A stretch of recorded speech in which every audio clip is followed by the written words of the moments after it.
Olá, tudo bem? Vamos ao resumo da lição? Estamos começando mais um trimestre. Olha, já se passaram 3 meses de 2022. Daqui a pouco está chegando o final de mais um ano. Enquanto isso não acontece, vamos estudar a Bíblia? Estudaremos nesses próximos meses o livro de Gênesis com um novo guia de estudo, que eu já tenho o meu aqui. Espero que você já tenha adquirido o seu. Se ainda não tem, ainda dá tempo. Corre para a Casa Publicadora Brasileira, ou de forma física ou de forma online, e faz o seu pedido, adquira o seu guia, para que assim possamos aprender muitas coisas maravilhosas no livro de Gênesis. Você é o nosso convidado para que nos próximos 3 meses, no segundo trimestre deste ano, possamos aprender mais sobre a palavra de Deus. Vamos juntos então? O livro de Gênesis e, portanto, toda a Bíblia começa com atos divinos da criação. Esse fato é muito importante, pois significa que nossa criação marca o início da história humana e bíblica. Isso também indica que o relato da criação contido em Gênesis tem a mesma veracidade histórica de outros eventos da história humana e bíblica. A lição mais importante das histórias bíblicas sobre a origem é acerca da graça. Nossa existência é puramente um ato da graça. Deus criou os céus e a terra enquanto os seres humanos ainda não existiam. Assim como nossa criação, nossa redenção também é um presente divino. E o fato de ambos os conceitos, criação e redenção, coexistirem no mandamento do sábado, do 7º dia, é algo muito profundo. Então lhe convido a seguir nesta aventura do conhecimento da palavra de Deus. Vamos juntos então?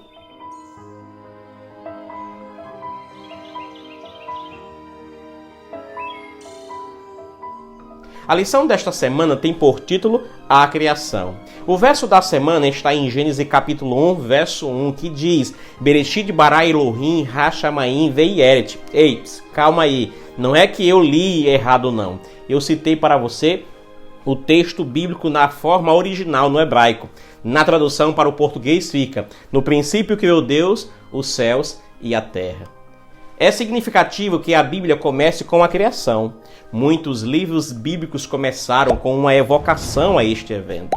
O livro de Crônica inicia a criação a fim de testemunhar que todos pertencemos à mesma raça humana, vinda do mesmo Pai. Você pode conferir isso em 1 Crônica, capítulo 1, verso 1. Isaías começa com Gênesis capítulo 1, verso 1, que é a primeira linha do relato da criação, para nos lembrar de que Deus é nosso provedor e que devemos ouvi-lo. Veja isso em Isaías capítulo 1, verso 2. O primeiro testemunho de Daniel ao gentil chefe dos eunucos foi uma citação do relato da criação.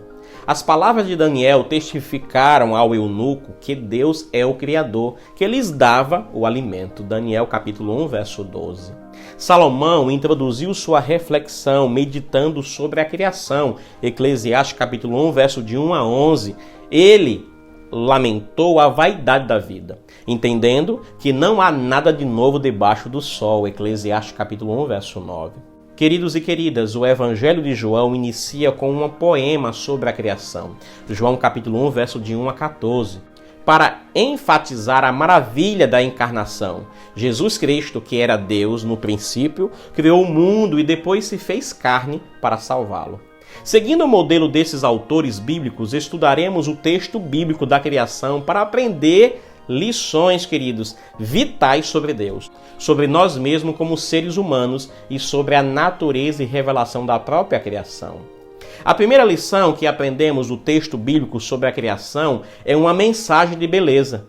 Jogos de palavras, jogos de sonhos, paralelismo e estruturas bem equilibradas contribuem para produzir uma expressão poética poderosa. O ritmo de 7 domina a passagem. A narrativa da criação não apenas cobre um período literal de 7 dias, mas também vemos vários casos de repetição de sons, palavras ou mesmo frases específicas 7 vezes. Esse ritmo de 7 não é motivado apenas esteticamente.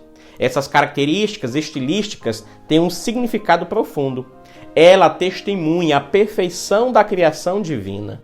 É importante observar que a beleza literária do texto não sugere que o relato da criação deva ser entendido meramente como uma repreensão poética da imaginação.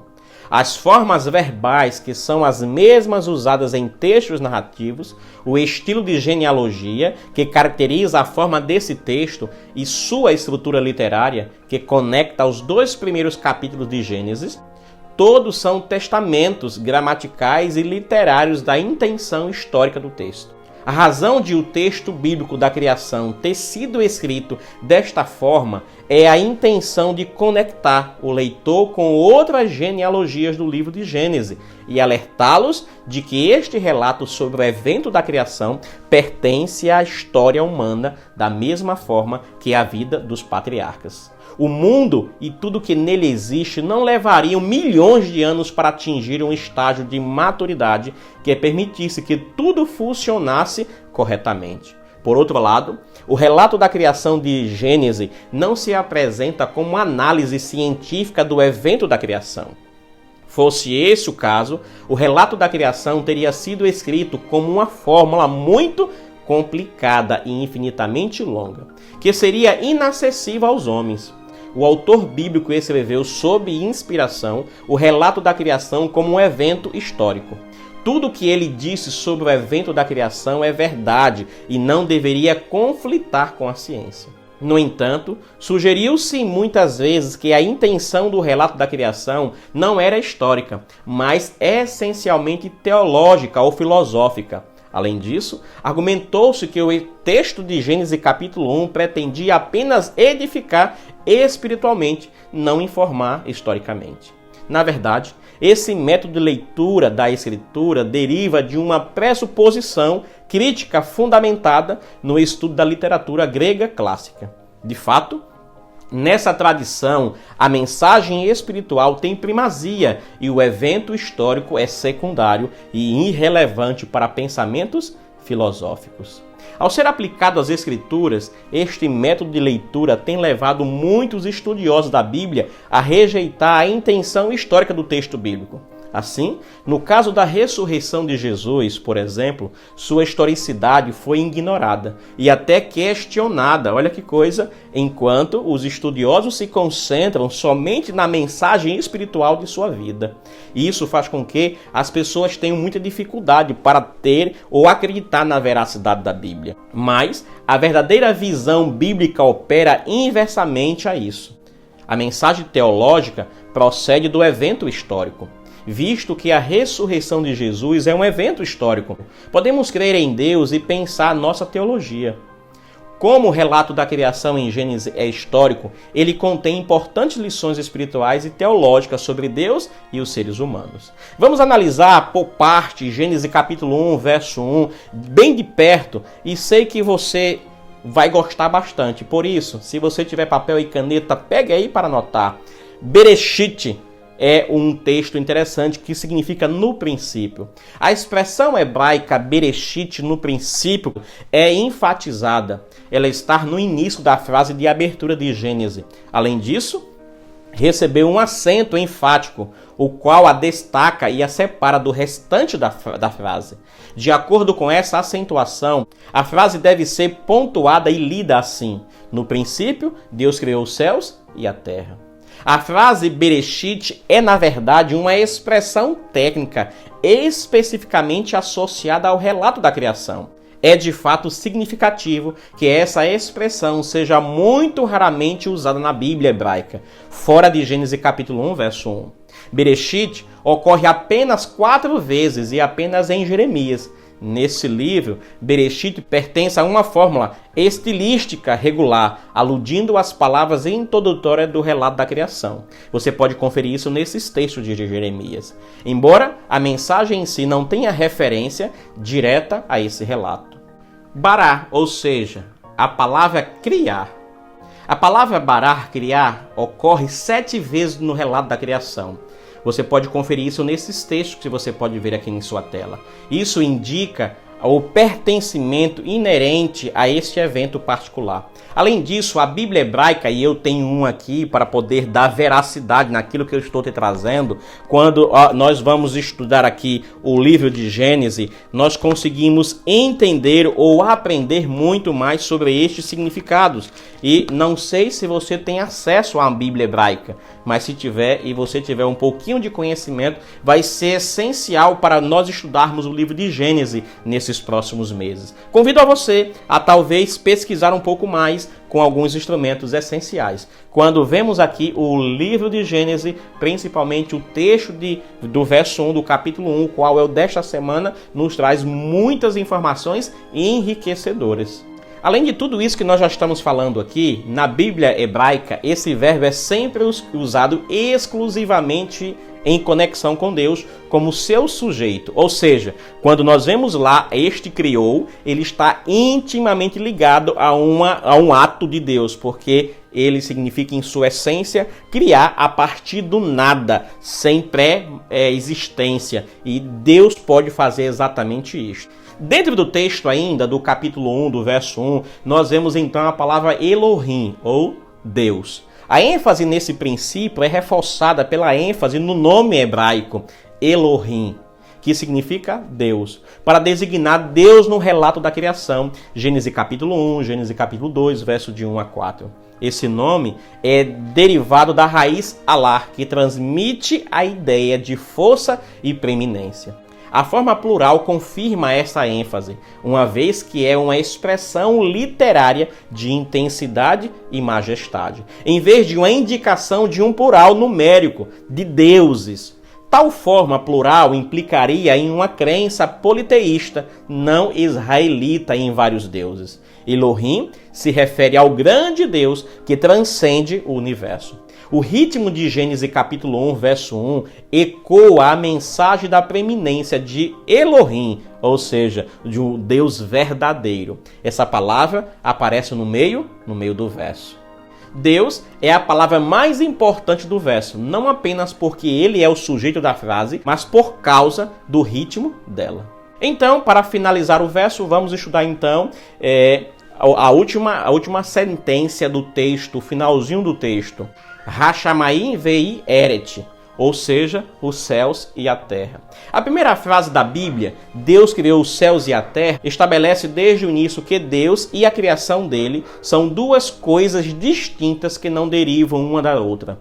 A frase, os céus e a terra, é uma merisma, duas partes contrastantes que se referem ao todo, em que a combinação dos dois elementos contrastantes da frase se refere à totalidade do universo, implicando que tudo foi criado pelo grande Deus, por Elohim. O uso da mesma frase no fim do relato da criação, referindo-se à semana da criação, em Gênesis capítulo 2, verso 1 e o verso 4, sugere que a formação dos céus e da terra se refere especificamente ao mundo humano que foi gerado durante aquela semana. Ao mesmo tempo, essa frase não exclui a possibilidade de outras criações fora da semana da criação.